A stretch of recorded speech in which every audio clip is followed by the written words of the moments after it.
Like I made Love Desire in less than an hour from scratch. When I think that I finished the record and I get to the gig and I don't play the record and I don't feel 100% comfortable to play the record, that's the first thing they say, okay, sure about this record. I can't play French Kiss right now because we are in an era that if you play like a couple of minutes or that breaks down, you're gonna see the dance floor disappearing. When you introduce yourself to someone that knows you because he plays your music, that's a strong relationship. Did I make a record called Satisfaction?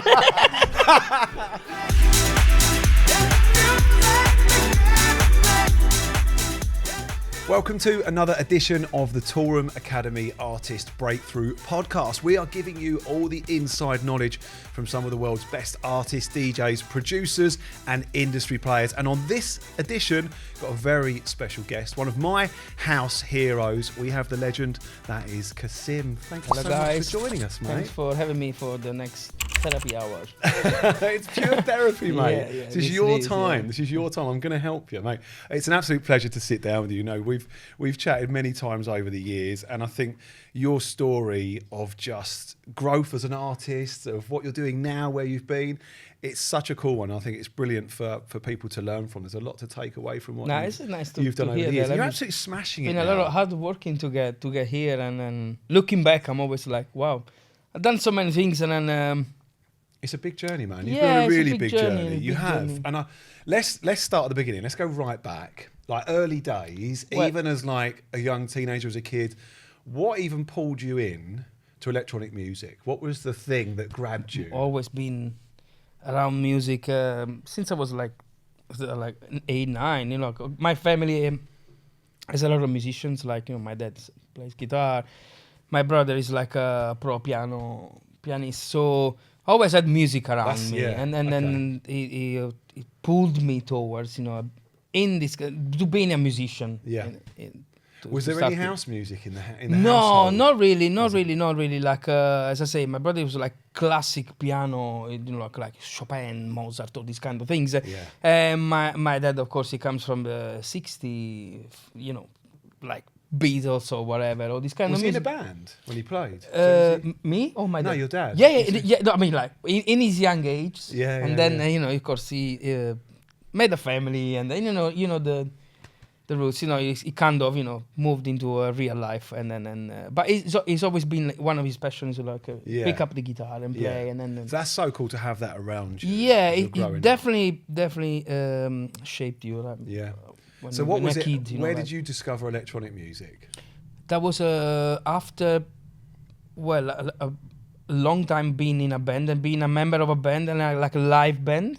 Wow. For my first years of being a musician, I didn't even actually. Well, I'm sometimes ashamed to say something like that. I didn't even know that was possible how to be a DJ. Yeah. Because my first. So what instrument was you playing? I started with guitar, and then I moved to bass, and then I learned basically a little bit of everything. If you leave me in a music studio recording where I go drums and I'm gonna play everything. No pro, that. But you know, I'm at that level that I can write a song by myself. That's you wicked. know, and then arrange it. So. But when someone introduced me to dance music, let's say, you know, like, at the time was cassettes, you know, there was like no even CDs. He played me a cassette. I remember Roger Sanchez was the first artist that I ever. My mind, he couldn't work out how this guy by himself can, do all these sounds, all these things, and I couldn't figure out what he was doing till I saw it with my eyes. Okay, he's not just putting records after records, but the first, I was young me thinking about the music was just a band playing. That's it. There was no other form of, live music. So that was really fascinating. And what a legend of a DJ to have as an introduction. Someone like Roger Sanchez as well. That was he's a legend everywhere. But for us in south of Italy, Naples, he's the Maradona of house music. Not joking. One of the first artists from US coming in the south of Italy, and he made like a couple of memorable parties. Like everyone from my age and beyond, it remembers. Like Roger Sanchez is one of gods. Just quickly on that, I've seen this as well. Like Italian music fans, like the passion. Yeah. Like, within the clubs, like you said, like they see him as like the Maradona. I've seen stuff from back in the day, even now. I was the weirdo. They're so passionate. Yeah, I was the weirdo next to the booth. I should dance, I should enjoy, but the connection was so high. I'm like, I had to see what he was doing and try to sneak close as possible to the DJ booth, and with him and Dotteri, all these kind of big DJs coming from US and bringing the real, what was for us the real house music. Even if we had like a very good scene in Italy with house DJs from Italy, but what was coming from US for us was like this. And was that the real deal? To that point, you was like, "This is what I want to do." Did you feel that? Did you feel like I want to chase this? No. But it was still like I was saying, like, I like music. I like all kind of music. I still like to play music with the band, but also I like this. So I think the switch arrived like later on when something happened with my band. There was 5 of us, and we've been playing for years and stuff, and it started to the first things like, oh, I don't like this, I don't like that, you earn more money than me, blah blah. It was like 5 heads, and I couldn't bear with it. I mean, like, you know what?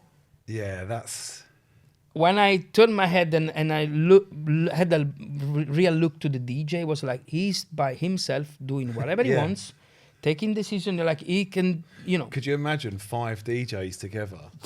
Like, now we're doing like, the sort of back to back with me, and thankfully, like, we friends, we love each other, we have fun, but it's still 3 heads. When we we go next week, we got 2 shows together, Detroit and Chicago.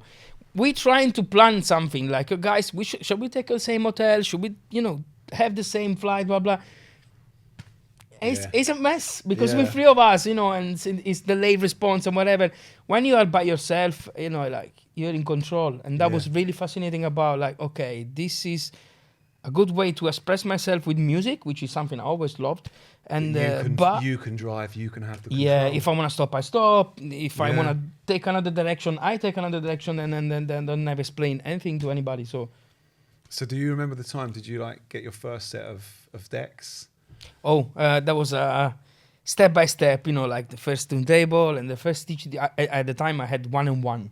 So I could learn to play in both, because the first CDJs was already out. It wasn't the CDJs, the Pioneer 100. It was like a Denon or something like that, something like really old school, weird things. Yeah, I remember the first Pioneer one. It was like a top loader, and you put the CD. The 500. In. Yeah, it was the 500. That was a gem that you can find in clubs. Yeah. But all the things, you remember the one that had like, you could load the CD underneath in the separate loader. In the separate loader. Yeah. Oh, that was like future.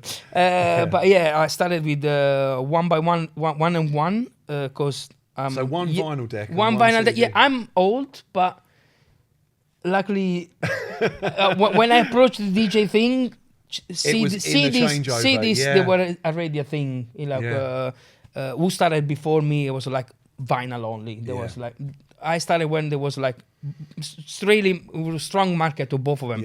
It was a lot of printing, so you can find a lot of vinyls and stuff, but also a lot of CDs as well. So everything that will come out for an artist like so Bob Sinclair, whatever, it was CDs and vinyl. Same thing coming at the same time, so you had the choice. So I remember that transition of still turning up with vinyl, but also a CD wallet, and having all 4 I remember in singles in CDs, like one Oh, unique track with different versions. I did that for ages. I think it was the vinyl thing of burning one track to one CD. And even buying, like when I was the record shop, like a CD, the vinyl shop or whatever, they had like CDs with singles. Yeah, it was really cool because my mind was the same process of picking up vinyl, picking up singles, and so. I thought that was the best option for me to learn both at the same time. Rather than, so did you start getting gigs like locally and stuff? Yeah, friend. I come from a small town. Actually, in the town that I grew up in, there was like no clubs, like only small bars and small venues, but no clubs at all.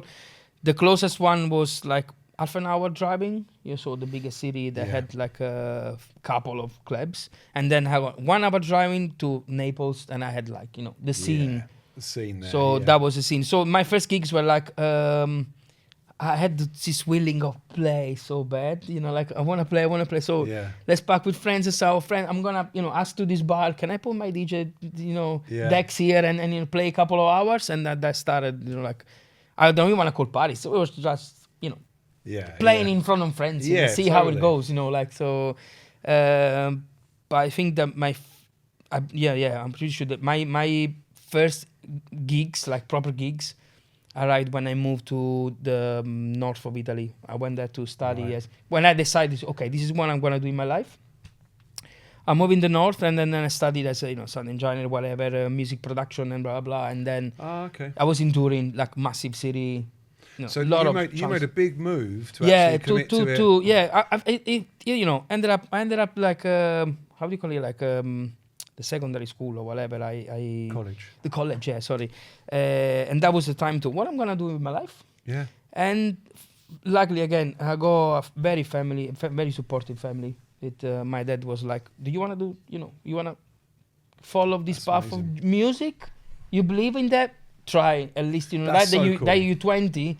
Try now. If it doesn't work, you still got time to look around. That's everything though, that isn't it? To have support of people as well. That might kind of give you that extra push to really go even for it. Like the money, because when I moved to the north of Italy to study, I was studying like 5 days a week, the whole day. And if it was for my dad paying my rent and whatever, I couldn't survive. So you need the support. You need the support if you want to do this. Like so, I'm very thankful for. So did you study music production? But not directly into like house music or dance music. It was like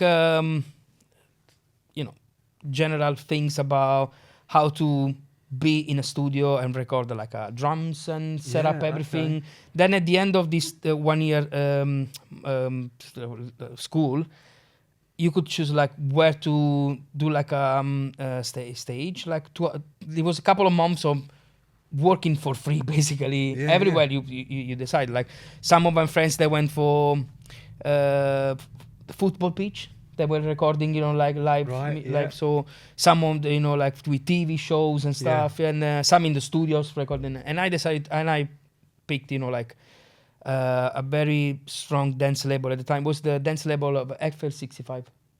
So I worked with the XFL, I'm Blue. So I worked for the label for 2 months for free. They were basically teaching me how to be there and do everything.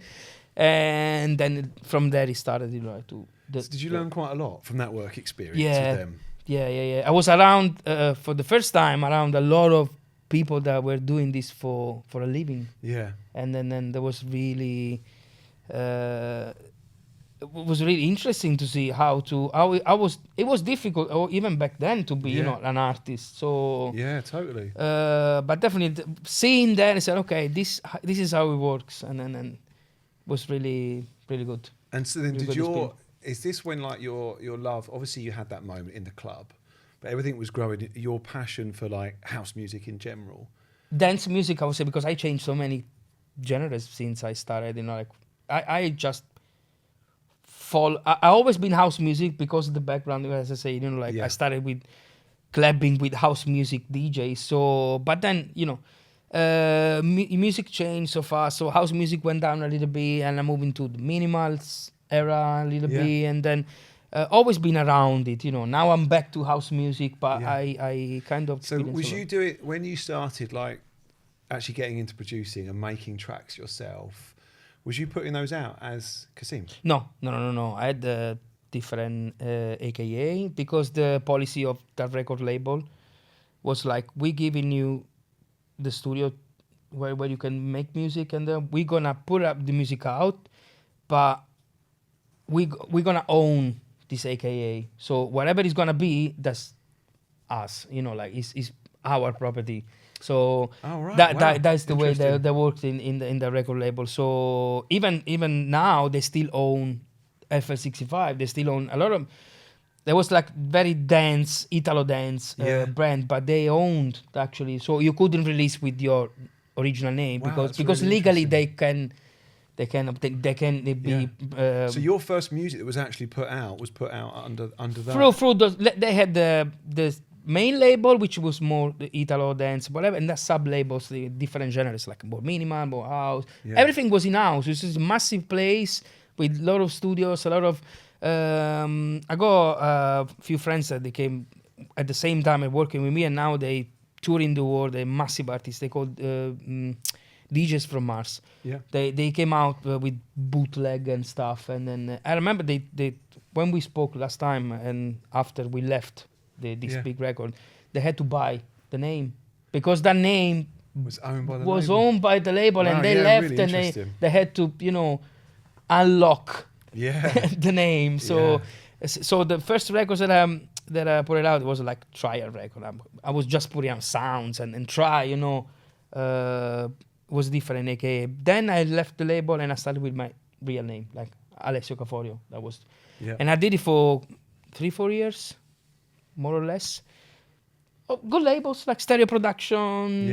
DJ Chus was one of the first supporter, and I'm still in contact with. I just remixed him like a couple of weeks ago. One of his iconic track, The Feeling, and he's always been very big fan of. Have you just remixed The Feeling? Yeah, Sorry, The Feeling. When you said that, I was like, I remember that record. He's doing 20-50 years of the track, and then it's gonna be amazing. This massive remix pack. Brilliant. Me, Cruzy as well remixed it. So Brilliant track. That's wicked. And me and him, we got really back in. So, like, when back then, was that through like introductions, networking? Did you just reach out in terms of getting music to him under your real name? Can you remember back then?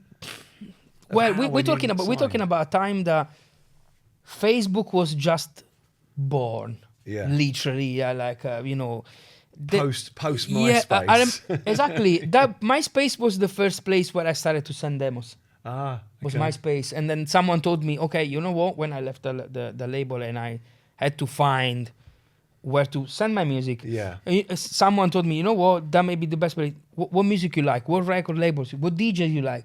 MySpace. See what they're doing. See what the music where the label. So were social doing. media was a big thing that was helping you reach out to actually like track down artists. Well, in the beginning there was still the option of physically sending the CD to labels, but it was hard to get a response because the CD, send the CD, you don't know if they received it, if not they played it, while MySpace was carrying all this distance, you could see it if you read the message or whatever to play. There was like a more connection between you and the record label or you and the artist. Yeah, 100%. So when did that switch come of you actually going like as an artist going right, of not using your real name, thinking of a brand and cut the name with CASSIMM? When did it all? This is a very, very interesting. This is an interesting question because a lot of people asking me where this CASSIMM name comes from, and it's exactly the same time where I decided to switch. And what's the reason for? I remember I had the studio. We bought this like garage, me and a friend of mine. And we built two studios inside. So one was mine, one was his studio, and different music. He was doing techno, I was doing my thing. We done a track together, and it was not his music, and now it's my music. So you know what? Let's put it out, see what happened. Just find an AKA, and he found his name. Cause no, even me, he came out with his name, CASSIMM, and it was like sound is good. Later on, he told me why he picked his name and where it's coming from, and. That happened at my first time at ADE, and I was still putting music as Alessio Caforio. I went to ADE. Hey, introducing myself. Hey, I'm Alessio Caforio. I'm Alessio Caforio. I'm Alessio Caforio. My English was my English at the time, even now, because I can hear a strong Italian accent. So at the time, I wasn't even living in London, so my English was like very basic level. Every time I would say, hey, I'm Alessio Caforio, the face on the opposite side was like, what? It was like I decided that my real name, it doesn't sound really catchy, and that was the same time when that record came out. And you all asked my friend, "Can I take this name, CASSIMM? I think it sounds good, For some reason, it sounds catchy." Did the record connect? Did the record have like a bit? Did people? No. It was like a very small label. Very, when you try, you put it out, you just throw it out. Totally. But it was just that moment of you realizing I need a name that's simple, that sticks. That's catchy. I need a name. Exactly. I realized I wanna start from scratch and then just find a more catchy name. And then I want to rebrand. I want I was a newborn producer. I was doing a lot of things different sounds and yeah. But I don't know if it's a coincidence or luck or whatever. Since I took property of this name, CASSIMM, everything go like exponential. Like in a few months, I was like already charts and whatever. Something that I never done before, like top 10s or whatever. I don't know. It's probably the new name thing gave me a bit of sparkle or something like. Do you think it gave you like a new sense of focus of like, right, this is it, like almost refresh, reset. Also hiding behind the name and detaching myself from I'm this brand now. I'm not myself anymore. I'm not Alessio Caforio. That's really interesting. Yeah. So you can almost see yourself and go, right, that's who I am as an artist, and focus it as something that you're going to build. And even the pressure or something like, if something goes wrong, it's fine. It's CASSIMM, like it's not. If something goes wrong, that's my name. It's gonna be forever my name. Any there, naughty samples? Yeah, well, it's just no. Even go wrong, like musically speaking, like what's this music? I mean, like the mistakes that you do as producer. So, but that's really interesting what you say, because, like you say, mistakes as producers. You do mistakes, I think sometimes. Do you think artists now, a lot of new artists, really feel the pressure of not doing that? Because I mean, I know we're quite strong when we teach for the academy. We're like, you're going to be better to find a lane to focus, to have some direction. Well, there's a big pressure. But at the same time, there is a level of like, it's okay to sort of, you've got to try things out, right? Because do you think all of everything you did before under your real name and trying different sounds, that's part of the journey to get to where you got to? Exactly, it's definitely. But now we have the thing that whatever you do, anything you do is there forever, is online forever. So kind of makes you feel a bit heavier than before. Like, okay, we press this vinyl, gone really good. Yeah. Forgotten, somewhere in the basement, whatever, gone. Now everything is in there. So when you look back at even myself, I look back at my catalog and say, I'm not really proud of this record. You don't want to do that. You don't want to. You want to look polished. You want to look perfect. Yeah. You want to. So something you've seen from over your journey, that quality control now is so much stronger.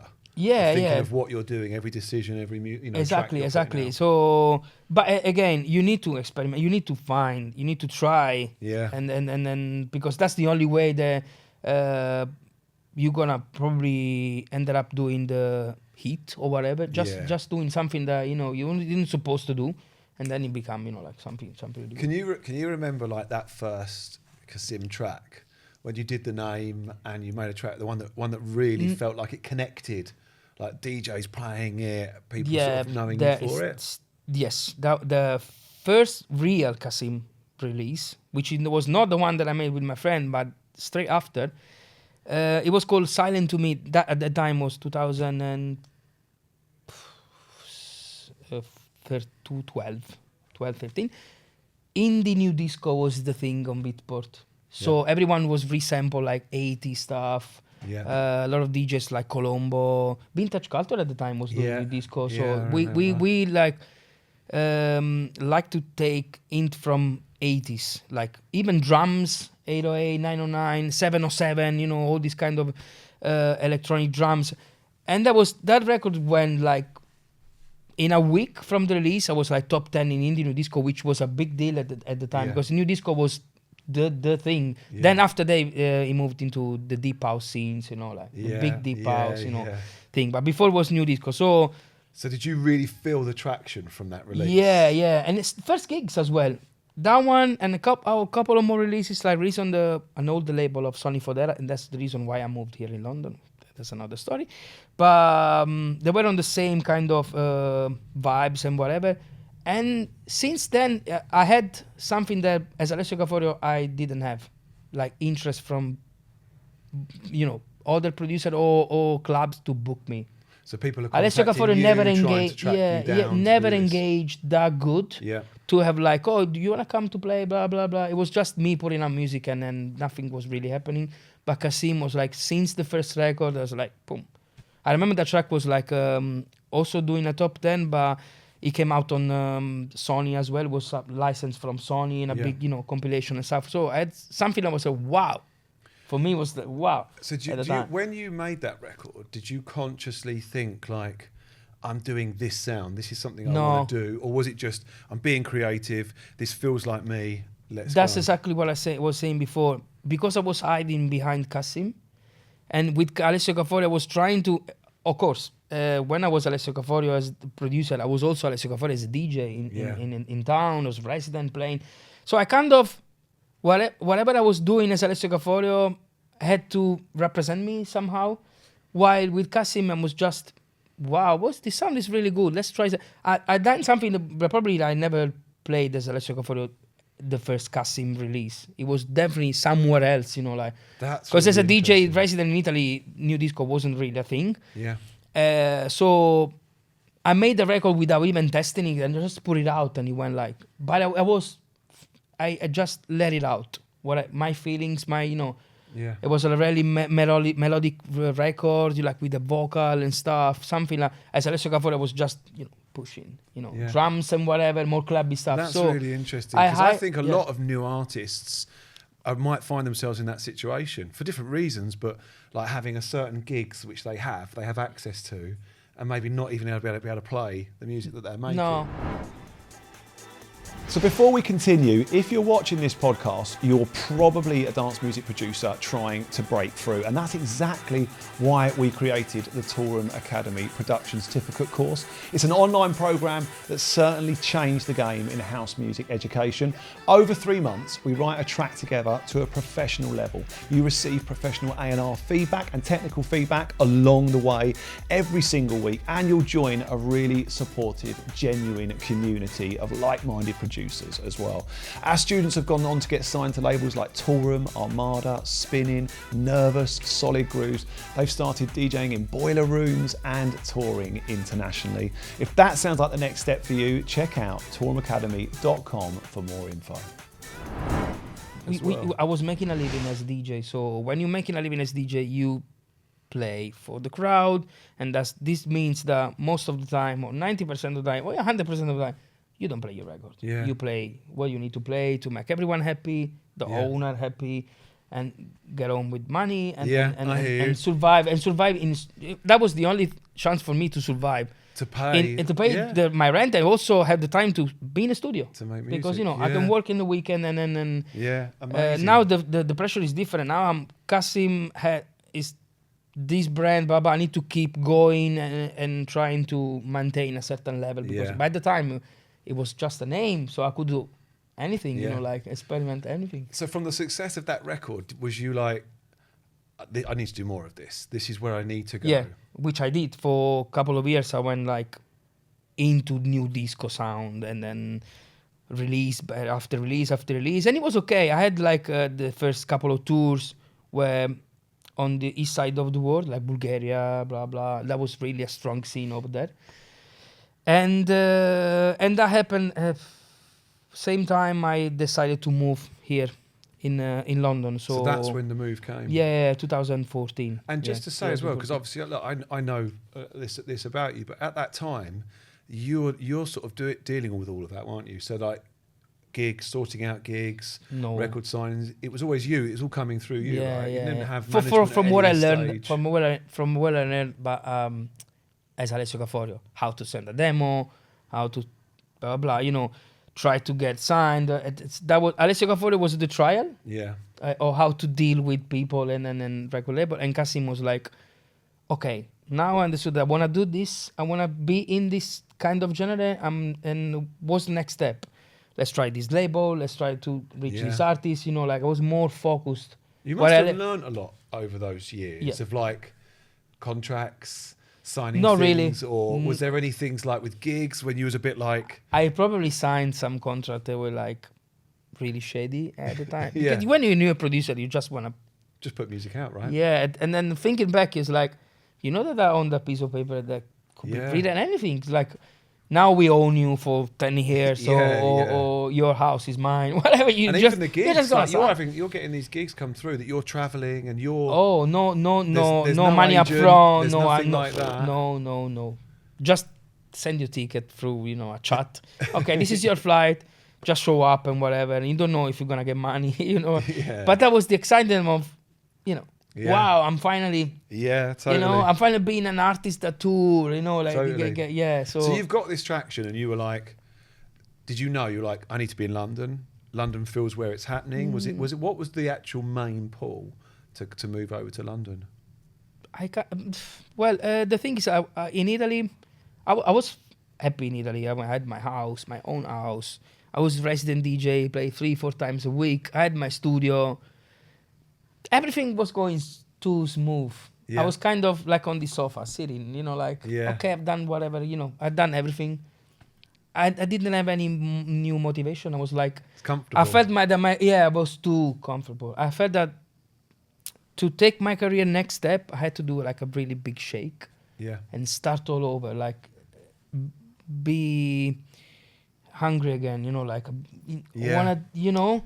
When I came here, I had to pause everything, even everything. Like, so I didn't have my studio, I didn't have anything. I was like from scratch. I had to find a job. I started in London as a waiter for 3 months, and in between, I had some gigs as CASSIMM. So imagine like living here, no music, no studio, working as a waiter in a Italian restaurant, and sometimes, can I take a day? I need to go, you know, in Bulgaria to play, you know, because that was like, I'm talking about 1 gig every couple of months or whatever. Yeah. It wasn't enough to survive in London. So I had to put... That's a big thing, man, and that, I really respect that. That's a real hustle, especially balancing because this. when I was into like my first 4 or 5 weeks in London, I was thinking, what I'm doing? I left my country, I left my DJing, I left my studio. I got nothing here. Like I'm. So you had some serious doubts? Not doubts, but that shake that I was looking after, that might have been too strong.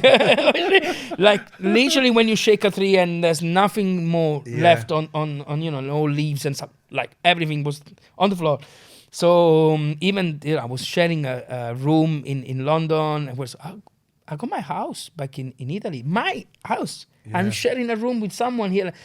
But looking back, I will do it like... You've got to make sacrifices. I think it's that sacrifice that gave me like, now I need to, you know, rebuild, and be more focused. And then that also shaped me the way I've behaved here in London. I remember when I started to be a resident again here, you know, it took me like a few months, and then all of my other colleagues and friends and whatever, after the party, let's go after the party, let's go there. I was getting home the day after I was going to the studio. I always been so focused, you know, like no stuff that I don't need. Yes, I like to party, whatever, blah, but I didn't want to end up in that loop where you ended up doing just party and forget about the main reason why I moved here, which was to build connection, make music, and, you know, and really take advantage of being in London. Yeah. That was the main thing. So I might have missed a lot of good things, like connection, maybe ended up with, you know, an after party, we probably, you know, with Seth Roxel or whatever, or these kind of things. But that's difficult, isn't it? Because I know of artists now that have worked their way up through that way, just sort of going to the parties and networking and stuff. But then there's that danger of getting caught up in that world as well. You eventually do, but also we're talking about, even if it's not long ago, I'm talking about, now I'm into 11 years in London, I'm talking about 10 years ago. In 10 years, this career as a DJ has changed so much. 10 years ago, you could be a DJ and still be a successful DJ and tour the world without being just a DJ, without being a music producer or whatever, just being a DJ. Yeah. So how you create that connection? You go to the party, you meet the one, you meet the promoter gets you play, blah, blah, here, the fabric, blah, blah, blah. You become a DJ. Yeah. And that's your career done. Now it's not the same. Now you need the other, you know, you need to be a producer, you need to have a record. This figure has changed a lot. Even real DJs that they became DJs through that way, they now move into making music more often, improve themselves, you know, because media. That's your brand, that's your business card. If you want to get booked, you know, like worldwide or of course. So there was a lot of sacrifices and a lot of hard work in those early days in London, right? And did things just feel like they were slowly, you know, through work? And obviously, when did you land a big DJ residency here in London as well? Was that in that 2000, time? beginning of 2015. I moved here 2014, was September. So the first 3 months till January, no club. I mean, was going to clubbing as a customer, like finish the work, like get a change, shower, boom, clubbing. And here and then handing out like USB sticks. Okay, I'm Cassim, going to DJ booth and DJ resident, blah, blah. This is the USB stick, please listen to my music, blah, blah, and trying to get, connection or whatever. And till I found this club is not far from here, actually. And the DJ resident and also the art director, same person, Italian guy here in London since 20 years. I don't know, maybe because we're both Italian or whatever. He gave me the first shot, and it was on Thursday. So I thought, you know what? He's giving me Thursday. I can still keep my, waiter job as for the end of the week because I need money. So I'm gonna do it Thursday as DJ, Friday, Saturday work as Then he get a Thursday thing when like okay, this is going every Thursday. I had the chance to play one Friday. After that Friday, say you know what, I'm gonna give you Friday as well, and that is when I say okay, now it's time to just focus on. I can do it, like brilliant. Not big money, but. You can survive. I can survive, and then kind of if I want to become a DJ full time, I need when you want to do something in your life full time, you need to focus. It's like, as I said in the beginning, when I haven't decided what picked DJ or band, whatever. It's because I was in both things. Yeah, you can't be in both. I would love to play now in a band. I would die to play in a band, but I can't do it because I'm DJ. I can't take this commitment like maybe be in a band that they say, oh, we're gonna play Saturday. Oh, I can't come, guys. I got a gig as a DJ. No. You either do one thing with all yourself or don't. So you can be in the middle. This is the way I see it. So that time felt natural then for you to go full commitment. Like I got to go for this. Boom. And that was the Aquarium. Yeah. Huge club in East London. It was like open like 3-4 days a week. A lot of people. 7 a.m. license, 24-hour license. We were close to like 7 a.m., but we could actually sometimes been open up to 24 hours. And resident DJ in London, that was a big change. Because as I said, I've been resident DJ in Italy for a long time. Massive difference. Like Italy, Italian people, easy. My people, I know what they like, London, no. Every day was like a bet. What we're gonna have this tonight? Oh, there's like 100 Spanish people and 50 Italian, and different crowds, different set times, totally different. Opening times, kind of music like more housey, whatever. Closing time 5-7 a.m. You had to. My USB stick is still looking the way I was, making it back in when I was resident. You can have a look in my USB stick as like house. Afro, melodic, techno, story tracks, special tracks, everything is in there. Still today, I'm collecting everything because when I play, in me, it's like there's still this animal of, I want to play whatever it takes to make the night. That is like, but that's the ultimate training, isn't it? If you can hold a residency down, playing like long sets as well, right? You're playing a long time, complete mixed crowd. I think stuff like that is what's going to give you the ability to be a really good rounded DJ. Yeah, right? It's also a little bit of punishment on the other side because now that my mind is shaped in that way, when they booked me at CASSIMM, they expect that I go there and play a CASSIMM record one after the other. And this is not happening. Sometimes I come down from the booth and say, oh, you didn't play this.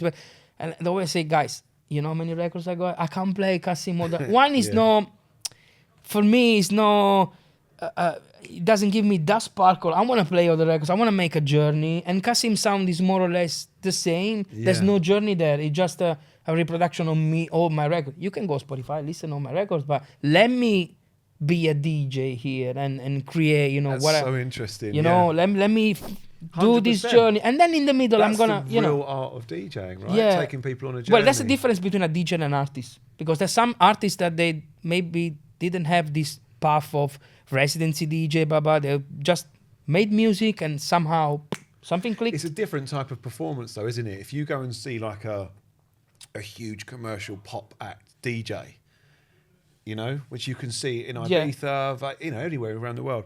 And it's more like that is a performance of their hits. It's a very different thing to an actual DJ set, you know, a real journey. But on the same time, it helps when, still today, when I go booked like close to a big act, like when I open for Clapton, I do this many times.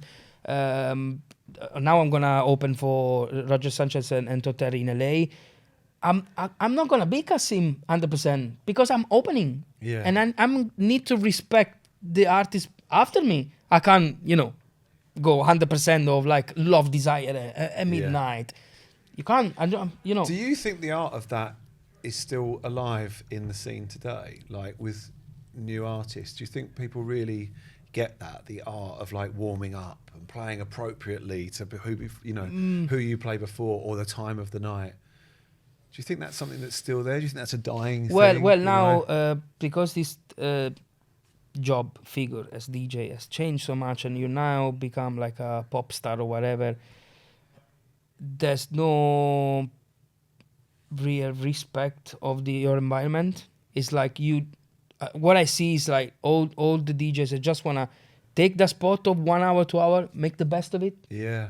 Without caring what is coming after, before, just go there, try to blow the place up. Yeah, totally. Even sometimes when you don't need to blow the place, your job in that moment is not to blow the place up. It's just to keep the place alive. Thing is, it's like, I think people, until they really fully experience it, like, as a clubber, as someone there, and you actually get locked in and you get taken on a journey of a club night, it's something different, isn't it? When you actually experience that. Yeah. Because I think, even in my own experiences, if I think back, especially when I was DJing more, and having people that would come up to you at the end of a set and go, oh my God, and it was the ones that was like, I was like, that was a journey. That was a journey. I played for like 3 hours and they felt it, and it just worked. We all locked in.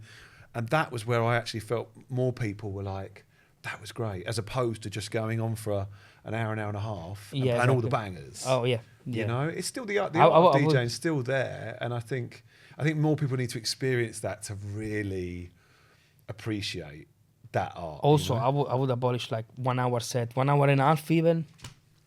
It's like... It's too short, isn't it? It's too short, especially if you want to create something.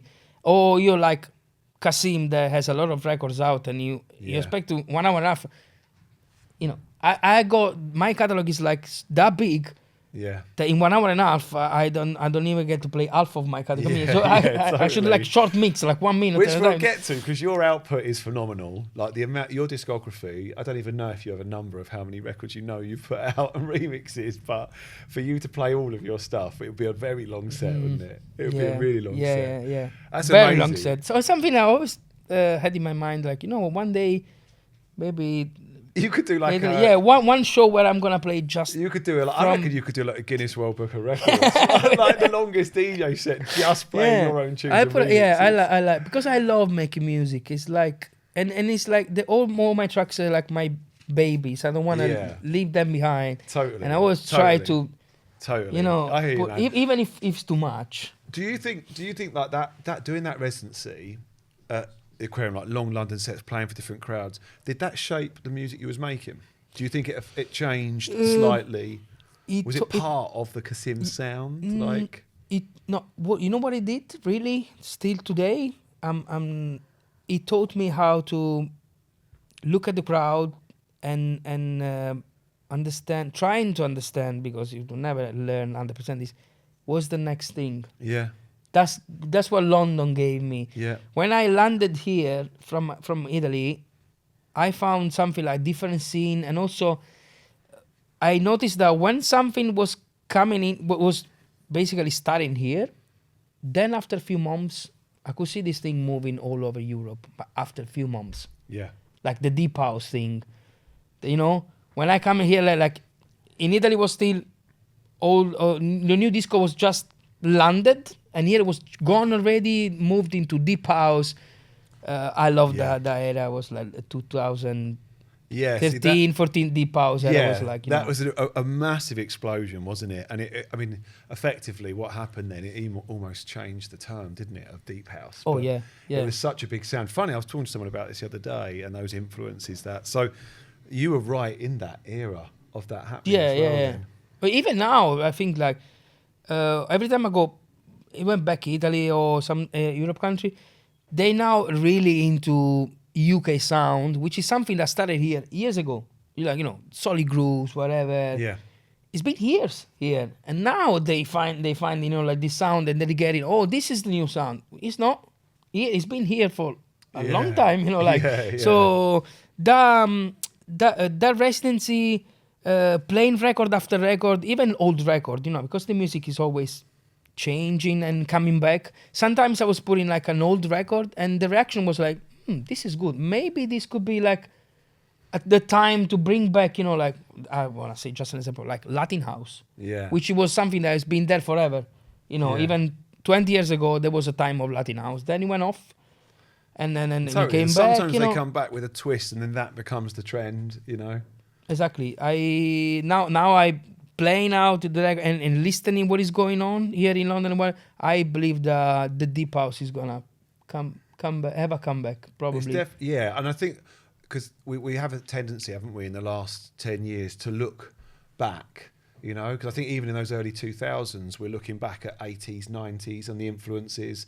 And now we've come here, the late 90s, early 2000s, that's over 20 years ago. Yeah. We've been looking back at that and taking influences, haven't we, musically? And I think even like I saw Jamie Jones did a special set at his London festival. That's not, and he played a set of casual all of thing. that stuff. That's not a casual thing. When you see big DJs doing something like that, there is a reason, and especially when the reaction is that good, there is a reason. And what I also do when I prepare my sets or, download new things and stuff, I got my massive folder of music since forever, and I tend to go back like when I was resident and play some stuff, and think it's amazing to see how music has changed, but also how many good things there are that can literally come back and again. Still play. Even the same track, just pitch it up for +5. Yeah. I was listening back a couple of days ago, like all the old creation stuff from 2015, 16, bangers, one after the other one. Yeah. Just the difference is like 123 BPM, 122. That was really slow, and now we're going fast. But the music is like, And sonically, it's a little different, isn't it? Like the actual sonics of the productions and things. Wow. The difference that now of how everything's quite loud and crisp and bright, isn't it? And clean and polished. Yeah, it's funny, isn't it? But there is also a nice comeback on these kind of things. I'm hearing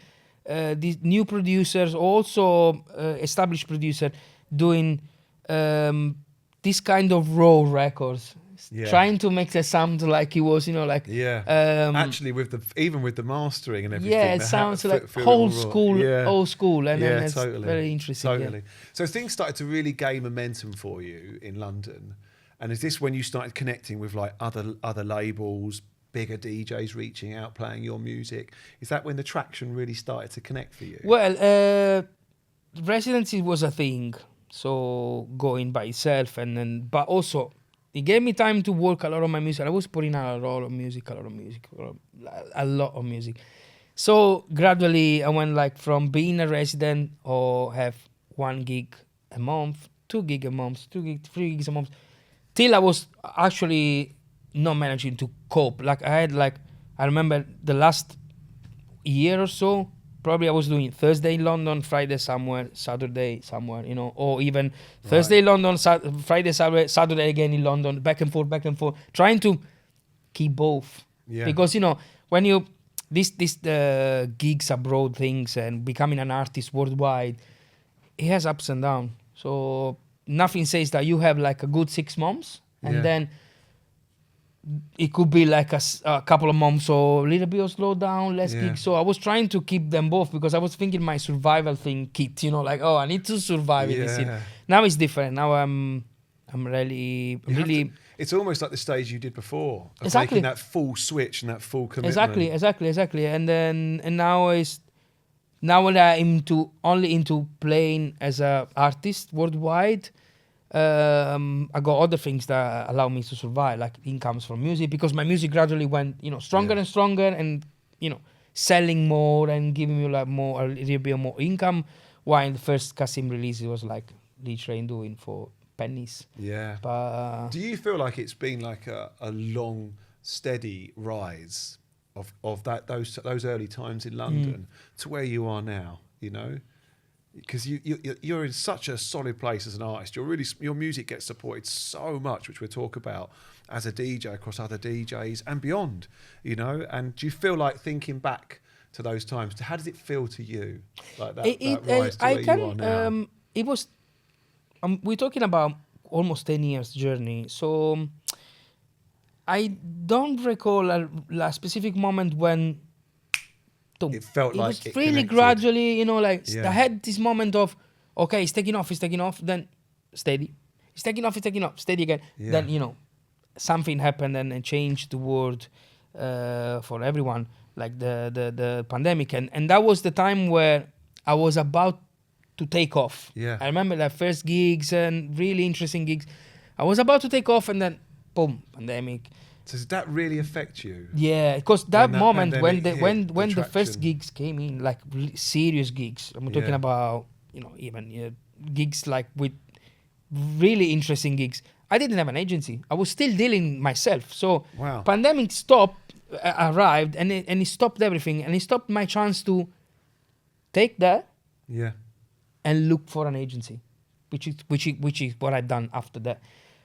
After everything reopened, some gigs I started to get some new inquiries and bookings, blah, blah. I took advantage of that, and straight away eating agency. Look, I'm this guy. I'm CASSIMM.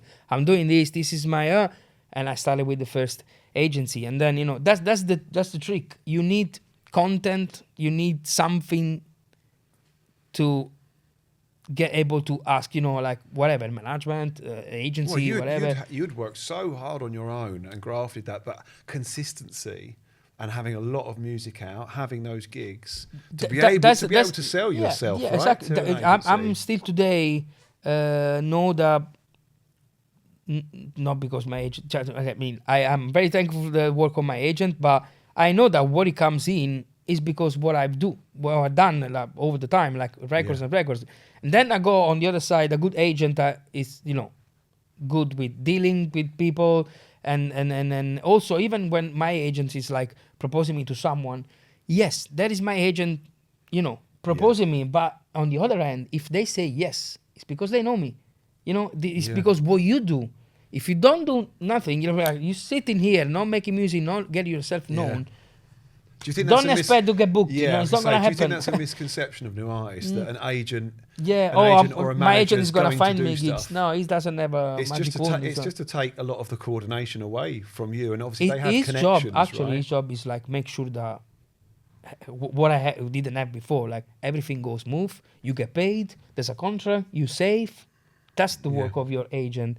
But your agent can actually force anyone to book you. Because it's like, this agent told me that I need to book this artist, even if I don't know. No, it doesn't happen. You get booked because you do something, you get yourself out there, and maybe DJs playing your music, whatever it is, or you're strong on whatever you do something. Because otherwise, you don't going to give the tools to your agent to sell you. You've got to create the hype, right? You need to give your agent tools for. So like you smashing it. You really are smashing it. I want to talk about where we are now and how busy you are. Like this summer, you've had a really busy summer, right? That was touring everywhere. Ibiza, Miami, all around the world. Like it's been a very interesting summer. What's been a highlight of that? Let's talk about that.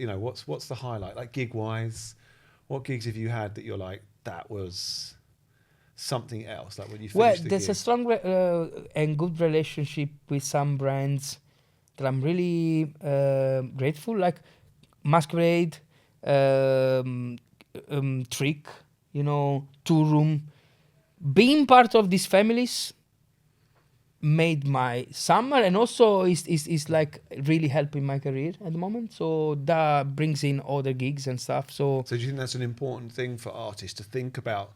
Brands, labels, communities to be part of. Yeah. Being in something like, Of course, I'm my own artist. I'm doing my own things, but being part of a brand which is known worldwide is definitely gonna help you. Gonna help you. As today, I'm still gonna play in some places where I know that full crowd, 50, 60, 70% knows me. The other 40, they don't know me. And that's when you come out down from the booth and there's people like, oh, I love your record, blah, blah. And other people like, I didn't know you. Amazing, nice set. What's your name? Or I'm going to follow you. You know, like you still, and that's also comes from, you know, this kind of being part of new families and stuff where maybe the crowd know the, as a trick, they know Patrick Topping, but they might not going to know you yet. And you get known because you are part of, you know, you get the chance to play. Do you feel like you know those gigs? Like you feel those gigs that you're at and you're like, yeah, there's new people here that I'm trying to sort of pull in. Do you get like a sense of that when you go to certain shows? There's always someone that knows you, of course. Yeah. But yeah. You can see when you play the engagement and then the look of some people that they go surprised, like, what's this guy? Right, he's good. Yeah, you know? Totally. And how's it like? Obviously now touring a lot. How has that had an effect on you? Like keeping up with the productions, you know, just lifestyle as well. You know. Okay. Speaking about making music, I still can keep it up. You know, like I'm working everywhere, like whatever I can work. I'm from laptop and then ending, you know, finishing my stuff, polishing my stuff in the studio. But I can literally make 90% of my track. Do you do that? So do you make a lot of your music whilst you're on the road? No, even on the road, but home. Like, you know, every time I go like 10 minutes, 15 minutes, you know, after dinner, my kids go to sleep or whatever. Yeah. Being there and... So you just grab pockets of time. And then when I go to the studio, like, I just need to polish the things and then... take me like half an hour to finish. I can do like literally a whole record at home on my sofa because, you know, it's my sound, it's my presets, it's my stuff. So my focus is like I know what what I want to do. It's easier for me. The process is easy. What is not really easy when you're touring is life, like life itself as a father, as a partner. That's not easy, you know. Especially, I want to say this is a big moment for my career where I'm kind of the highest point I ever been. But at the same time, I had 2 kids in the last 3 years, 2 young kids. So everything went up together in like, whoop, and then and that's a lot of pressure because when you just DJ, okay, there's a pressure about, okay. Then on the other side, you have a pressure of being part of a family and then try to be present as more as possible.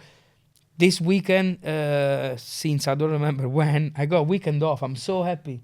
I remember, if you talk with me like a year ago, as soon as I had a weekend off, I was like calling my manager or my guys, can we do something? Why there's a weekend off? And I was like worried, you know, like now I'm so happy. Now I'm like, yes, I can, you know, be at home or just be a normal person and enjoy this moment because when you tour a lot, you don't think about it. But it's important, isn't it? Because it does become your life. That it totally consumes you, right? The work rate, especially then, and that level of touring. Yeah.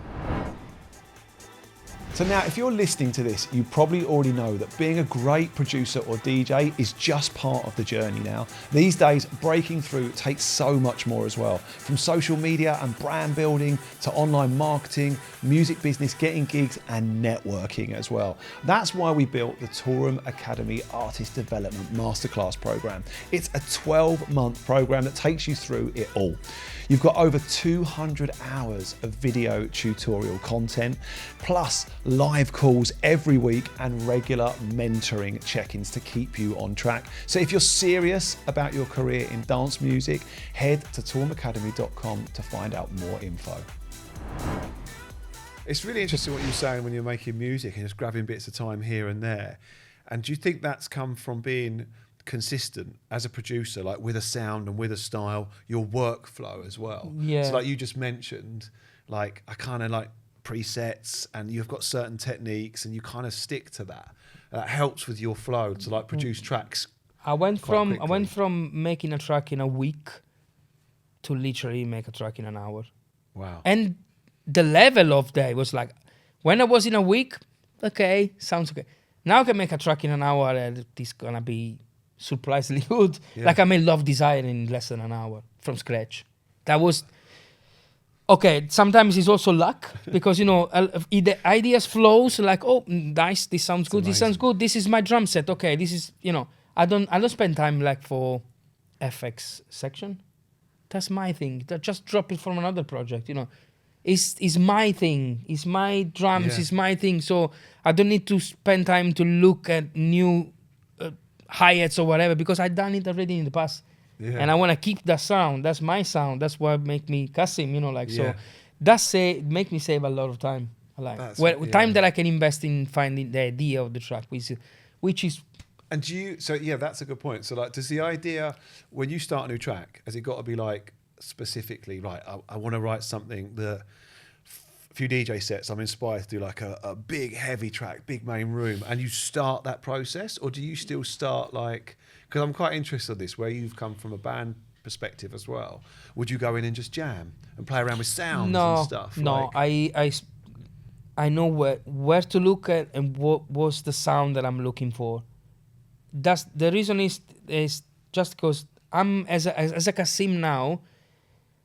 I have my own sound, but I got also my vision of what sound I wanna keep, what's the direction I wanna go, according also to beatport, what is whatever, and how to be in the hotspot because this is important. I mean, like. So you keep an eye, like what's going on with everything that's going on. I'm just now in the flow of switching my sound gradually towards something new because, as I said, I've changed it so many times in the year. I'm gonna keep doing this for the rest of my life because this is the business. You can be a soulful forever. You can be a techno forever. You're not gonna be because the music change and the hype change around this kind of genre, and you wanna be, there. Mm-hmm. And then so. Now things like the last year or so I'm into this sound and I'm keeping this sound. It's like almost whenever you play a CASSIMM record, you can spot it's my record. So I'm kind of getting bored a little bit because it's been a year or so and now I'm thinking like, okay, music is moving somewhere else, and you can spot this changing in when my releases like. There's a record that came out in August on Frankie Rizzardo label. Yeah. It sounds a little bit different from me. It does. But that's my first hint, my first experiment of maybe this is the next direction where I'm going to go. But it doesn't feel like, I think for people that know you as an artist, still feel you and hear you. It's not like you've just gone over here. No, you don't. That soul, that thread is there, and it feels like, I like what you're saying, it just feels like a development of something which you might then keep it's gradually. And also you got some, you know what, I like to try this with remixes. When I got the chance to remix something, I'm always feel more free when I'd rather make my own record, my single, which is expected to be in a kind of direction or whatever. When I remix something, I'm kind of like, you give me this idea, you give me this, and I can paint whatever I want around it. Yeah. So that makes me more free to experiment and different things. And the feedback that I got from this remix is like, recently I've done remix for Radio Slave and it's been played by, Jamie Jones, whatever, and it was something a little bit different from the usual, and that's where the idea of that record on Frankie Rizzardo's label came from. Right. From that remix. Oh, this kicks and drums sounds good. This idea sounds good. Let's try to build something around it. And you've always felt a little bit more creative freedom with the remixes. Yeah. Which kind of helps inspire you as well. Yeah. Feel less pressure and and also because it's not my idea, I'm remixing someone else's idea. So kind of, I come for, there's some sample, some a cappella, some whatever, they just know me. Like for instance, for 5 or 4 last CASSIMM records, they all was the character. Real bass line, strong house vocal, diva vocal. Yeah. That's his quality. When you give me like a male, example, male a cappella to remix. Something different. It's not gonna be the same. Yeah. I need to find different elements because that's just not gonna fit into the normal CASSIMM sound. I don't want to force a sound on my thing. It's just gonna sound right. Like. Yeah. So. And let's talk about massive thing this year. Like, huge congratulations on this. You came, I think it was 15 out of 101 artists. 4 years in a row. 1,001 77, track lists. 38, 22, 15. See, that's how amazing is that as a consistent, Yeah. And it's a testament to you, honestly. Like, someone who's a huge fan of your music, but also your work ethic, and you're just consistent. But I You're didn't so do it with any consistent. pressure. I mean, I didn't plan it. It's not something that, okay, now I need to do this because I need to. Just happened. But it's happened because you have been consistent and focused, and with your music of a high quality. But I mean, that's a big accolade, because that's real data. That's data driven, right? 100%. It's not just a panel of people going, who do we collectively feel is big? This is music that is out there being played by DJs, which is rocking the floors. But what's the most amazing things for me, rather than being 15, is being 15, and in the top 20, there's no other house DJ. It's like EDM, techno, call it whatever. Yeah. There's no house DJs. Because house music is not that strong.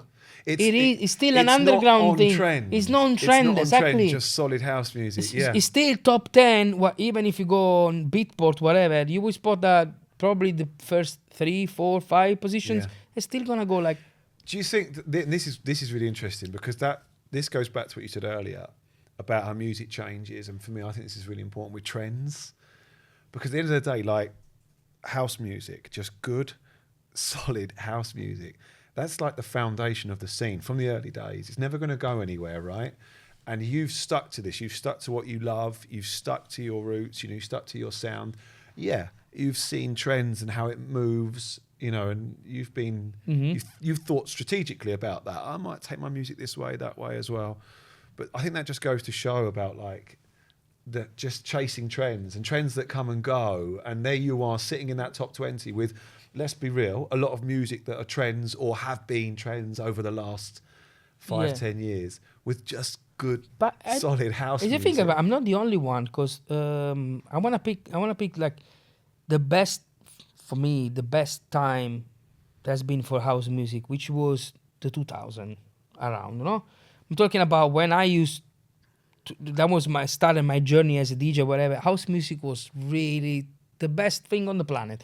I remember turning up the TV and I had like spots with house music songs, like, old Bob Sinclair song. Yeah. But everyone every house DJ, David Guetta was one of the best house DJs that I ever heard of them, and even him and Bob Sinclair, a lot of DJs, when house music, of course, ended his journey. I mean, like, to being that popular, they switched. They went somewhere else. David went EDM, whatever.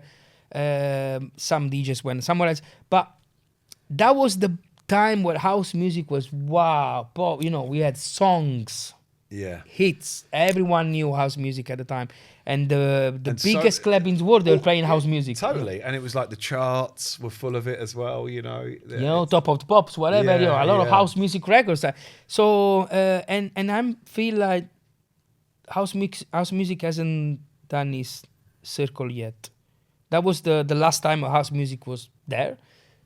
And it's slowly it's gonna happen again. It's gonna be in the future a time where house music gonna sit there again.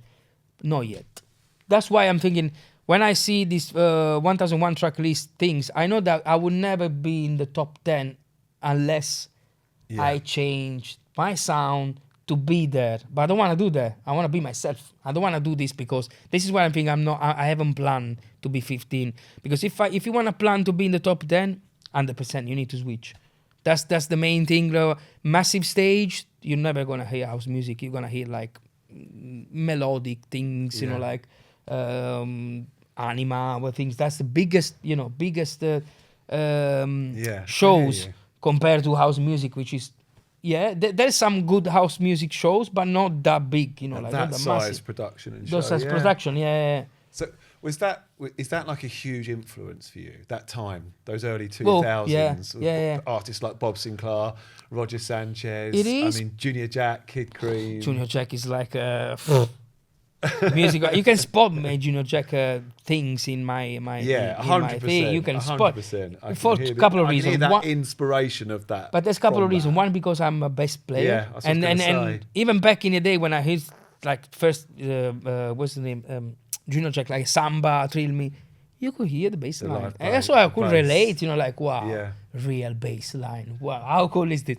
So, a couple of things are really. Because you did this in your music. Often has you. A lot of music. Yeah, the last Toolroom release has a bass line played by me. I mean, like, I still try to. And now I'm so happy because even in the more underground scene, this real bass line is coming strongly. Yeah. A lot of artists using it, so I'm super happy to see that. So do you literally guitar on the wall in the studio, record it in, get it in? Doubling, of course, because the real bass line sounds good as on the high end, but on the low end you still need to sub it with something like a synth or whatever to make it sound like proper in the club. But the main... So your bass lines are often layered. You've got your bass guitar and then a bit of sub to give it... any synth that gives the sub. Amazing. But my idea of boom, boom, boom, to playing the bass line, it comes from this movement, not this movement. Yeah. Like not on the piano, but on the strings. Playing. I want to hear the sounds of fingers moving on the strings. Is that an important part of your creative process, like getting hands-on? Oh, yeah. With stuff? It feels more natural when you try to do a bass line on a bass. And do you do the same with keys and musical parts that are in your tracks? Do you get on keyboard and actually have a little jam? Not all the time. I get inspired by loops, of course. I get inspired a lot by loops. Maybe carrying out loops or even implementing loops with real things. But it's not unnecessary things. I mean, like what it matters for me is still gonna be the core of the track, the idea, the vocal, whatever is gonna be the idea, and then I'm not really care about where the rest is coming from. It could be a loop or could be a line, whatever, but it has to sound good. Because I think like, from someone knowing your music, there's a real variety of like old school style sampling, original working with vocalists, sample pack stuff. Which is something I love to do. I'm going to be my third one now.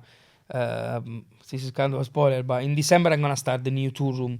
It's something like, I love to do this because it's like release a part of myself to everyone and then use it. And when I spot the records that I used my sound, I'm so happy. I was going to say this. I've got a couple of records that I play so many times. This is like my idea, my vocal, literally the whole sample pack. I'm so happy that people can relate on these sounds. So good. It's like, as a producer, this is something very, makes me feel very grateful. That's more than my record being played. It's like my sounds getting picked. Like, I want to do something like him. Amazing. It's like being able to help people be creative. Yeah. Because at the same time, I've started in the same way. So, I'm... That's so cool, man. I love it. I love that. It's really cool.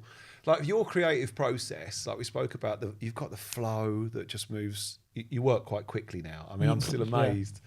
I'll be taking that away from me now. The fact that you made Love Desire that quick as a record. That's like this. Some of my biggest record. I've been thinking a lot this. When I made Over You, which is a track that's gonna come out on Toolroom, I got kind of a blur. I don't remember how I made this record. It was so fast. Boom, boom. The combination of things was so, okay, let's start with my drums and see what happened with this bass line. Oh, this vocal sounds like everything came like there was like another force and my, controlling my hand and doing something in an hour. I was like, okay, this finished, done. And then this has happened few times with records that actually really performed really well, like Love Desire. Love Desire started like a joke, like something like a bootleg, I always love this the cappella of Loretta Holloway, and always the French Kiss-ish sound. I can't play French Kiss right now because we are in an era that if you play like a couple of minutes or that breakdown, you're gonna see the dance floor disappearing. We are this is another thing, like when you say I get inspired from music of house music about 2000, what's the difference from that music back then and now, we are not allowed to those big vocals now. They're too much. Music has changed. People want to hear like something very loopy and catchy rather than this big, massive, long vocal, so back then it was like proper songs. It was a song. And tracks were 7-8 minutes long, so you could have your verse, your chorus, bridge, a nice gap, And that's famous thing, the record of rest in peace from Carlo and Earthquake, Give Me Together. Oh, Back Together. Back Together. Yeah, so hard song. That's a song. Oh man. That's a song. Nowadays it'd be hard to play that. They have to play that, and if you played it and the crowd react, it's just because you got old school crowd. Yeah. New kids, nah. It's a beautiful song to play. That's like Last Song or something. But the new generation, they're not into. Yeah. We are into like 30 seconds reel. Yeah, I hear you. Attention spans are shorter, right? Yeah. Do you still produce do you know if something's not working? Like, is every time you sit down, it wouldn't surprise me that every time you sit down to write a track, it just flows, it's a bomb. But in reality, are there ideas where you're just like, that's not working? No. Sometimes I force myself to believe that something works, but it doesn't. Yeah. Because maybe I want to, have more music out and stuff. And sometimes I record it just coming through. Yeah. And I'm catching them, so as I said, ideas flowing, boom, boom, and this is what. But generally, do you know quite quickly if something's not working as an idea, and you move on? When this happened, when I think that I finished the record, and I get to the gig and I don't play the record, and I don't feel 100% comfortable to play the record. That's the first thing they say. Okay, sure about this record. There's something that make like over you. Since I finished, like right away, first gig, boom, played. Yeah. Reaction. Wow. That's something. Do you think that's something locked though, deep mentally? That it's like your gut instincts telling you, if I'm not playing it, then you know deep down in your gut. There's a combination of things, right? Because sometimes you can make a record that could be very interesting, but people are not ready yet, or there's no your sound. Let's take an example like my record. When I had the first time the promo of Cola, I remember I was due to play with Defected in Eden, and then Wed sent me a folder of various records that was coming out on Defected, and I picked two of the best one. It was like Cola, which it wasn't a sound at the time. It was like something I couldn't figure out when I'm gonna play this record. It's kind of opening. But it's a long progressive thing. It's also kind of closing. It was like very difficult to spot that would be a massive, huge hit. It's so interesting that, isn't it? Yeah. And there was another record from Ilus e Barrientos that came out in the FTD. Don't remember the name, but it was like a banger. Anyway, that was more clear. Okay, this is gonna be a banger, club band. But the other one, even when I played, I could see that people were like, "What's this record?" I mean, like, we're not ready yet. But this doesn't mean that this record is not good. It's just not the right time, or record. Sometimes it takes a crowd to, be educated in a way through other means as well, not just the dance floor. Sometimes it's not even the right time, trend, socially, culturally. Or the track hasn't been pushed enough. Yeah. And this is what coming back to what we're saying. Sometimes I make a record, which is not obvious record, CASSIMM record, and I think, but this doesn't mean it's not good. Doesn't mean that maybe it just needs a push from the other side, or it needs to be played more. You can't really predict. Sometimes you say, "Oh, this is gonna be like top 10," and then it does nothing. I hear you, man. You just mentioned Wes from Defected. Have you found like building relationships with people in the industry, labels, A&Rs, DJs? Has that been a really important thing that's helped your career? Music always open me all the doors. I got to say that, rather than, "Hey, how are you?" blah blah. Yeah. If I had all the time, if I had the chance to approach anyone in this industry, it's because the music, not because anywhere else or anything else. So like when I approached like the fact that Sam Divine, which I've been working for them for a couple of years, or Sonny Fodera, whatever, it's because they were playing some of my records. So I had the chance to. Hey, it's always been the music. I always say like, And back to what we were saying before, after party connection, hi, my name is blah blah, and ends there. Yeah. I mean, rather than when you introduce yourself to someone that knows you because he plays your music, that's a strong relationship. Hey, I finally give a face to the record I play. This happens all the time with DJs that maybe meet for the first time. I met Frankie for the first time, and he played a lot of my records, and it was finally, I'm giving you like a real persona, I'm meeting you, and that's really good. But because the records, not because of, hey, I'm friend of, whatever. It's the music. It's always been the music. It's the music. Man. I really respect that. So what's next? What's next for CASSIMM? Like, even just outside of music, are there other projects like brand-wise? Have you ever thought about doing your own label? Has that ever been, from having experience of working with labels? It is flowing in my mind, this idea, especially now that I've seen colleagues that they had this like Tony, Martin as well. It could be. You know what? I always said, as a producer that has struggled for years to get heard, and all released on some labels that I found out later that were just label of some DJs that were like, okay, we're gonna throw these things out and see what happens. I don't want to do that. If I will own a record label, I want to do it with all myself, and it has to be something that I want to, take a record of a producer and really give it importance, not just I'm taking the record off, throwing out, and let's move on. So that's not fair. Maybe now with your schedule and how I feel I can't be present on because family and stuff, and I want to be present because then it's not fair, because I had this as a producer.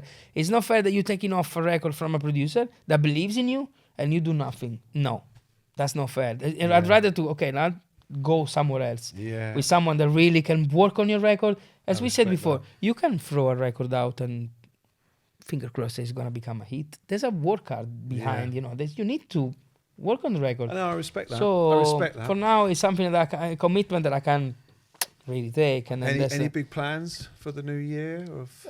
Playing in Chile with Masquerade. Yeah, I got this next few weeks. Really, they're gonna be really heavy. I go like US 4 weeks in a row. Then just one in Italy, and then again Chile, then Thailand. It comes January. Wow, yeah. January is the moment of the year. Everything moves.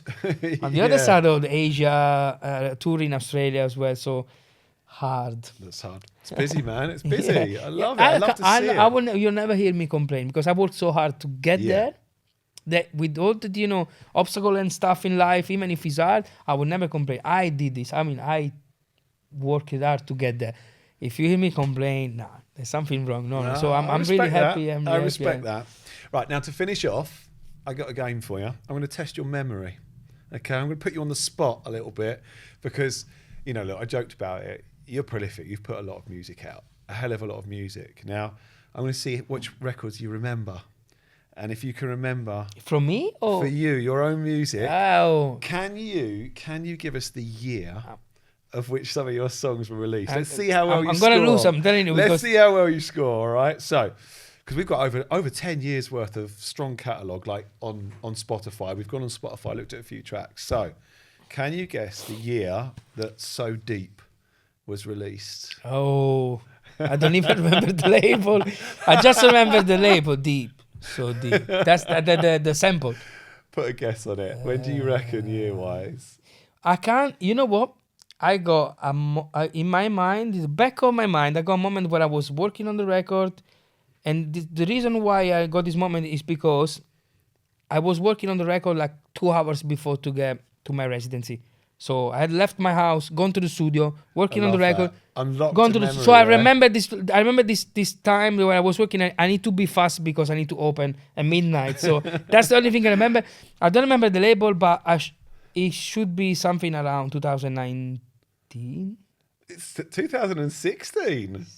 2016, dude. So deep. Yeah, we're going back. Okay. Yeah. All right. 3 years off, but I'll give you half a point for that one because you're close. You're 3 years. I remember a little bit of the artwork. But I'm going to give you half a point. All right. Just Show Me. I love this record, by the way. That was well after. That was well after. 2020. No, 20. Yes. 20. Ding. Okay. Yeah, I did it. 2020. Yeah. All right. You know what I remember? Because it was pandemic. It was pandemic. Yeah. I can't forget that. Great tune. Yeah. I still And, play. that's why the that. record is.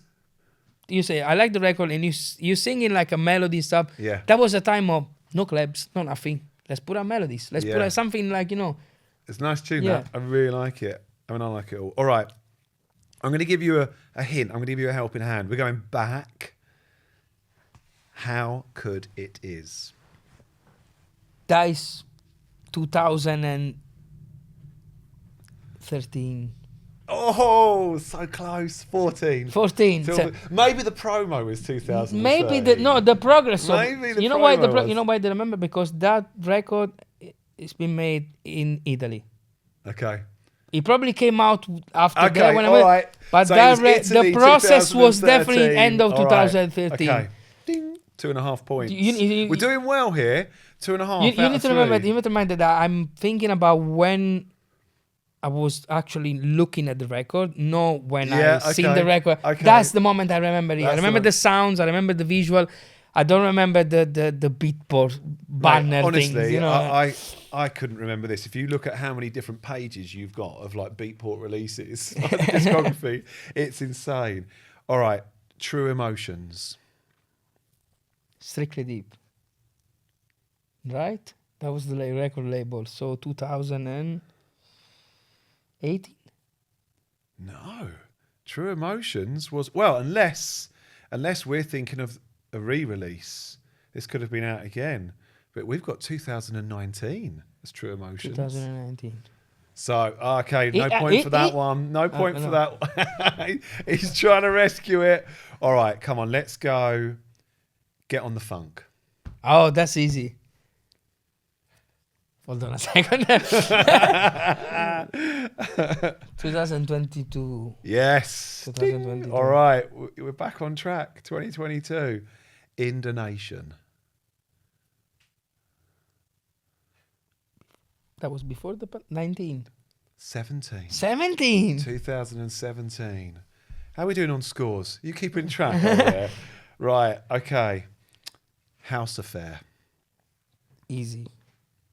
That was after Get on the Funk, 2023. Yes. Okay. Ding. You're holding yourself up here. That's less recent for me.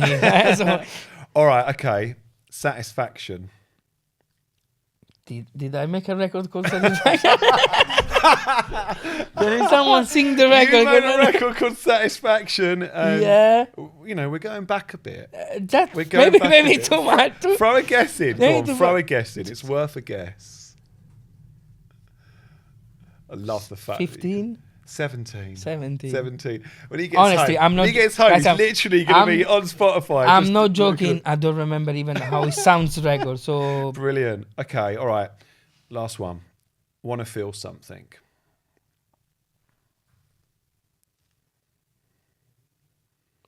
Toolroom tracks. That, you know what? No. My first one. That was my second one. Second release on Toolroom.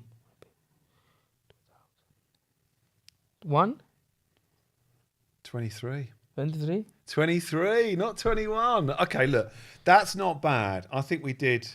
I've lost track. We did 10. I reckon you're about 6.5, 7 out of 10. So that's a decent score.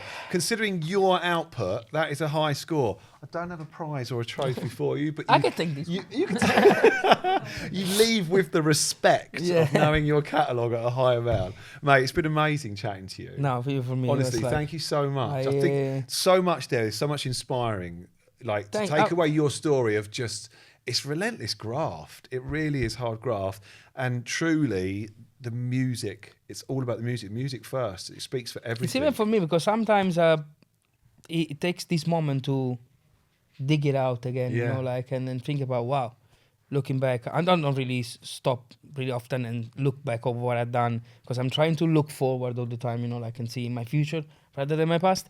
So having this kind of chat definitely gonna give me a little bit of sparkle of, you know, keep going and Mate, then moving forward. it should do. You know, I think your success right now, it's long overdue. You know, you absolutely smash it. I mean, I'm a huge fan of all your music, but also just hearing that story's wicked. So thank you, man. Really Thanks appreciate for having it. me. Looking For me, it's forward a to the pleasure next to music. be part of this family. As that was another thing that I really worked hard of. You know, break into Toolroom. Oh, mate, one of the plans that I made when I, you know, in the process of being an artist, and Toolroom has always been like, you know, a massive brand for me, massive things. So the pleasure of, you know, finally, okay, I made it, and then it's like, mate, you'll always be for part me, it's of a the big family. achievement, and then part of the family, dude. Amazing. I hope you guys enjoyed that. I'm sure you've taken so much away. It's such an inspiring story. We will be back for another episode, so make sure you tune in, and of course, like and subscribe. And if you're not already, if you're new and you're following this man, check out his socials and give him a follow and get on his music. He's one to watch. check my catalogue. You're gonna spend a couple of hours. Check his catalogue and learn the release dates. All right. We'll see you on the next one, guys. Nice one. Bye. 6 minutes left. Mate, we smashed that. Yeah.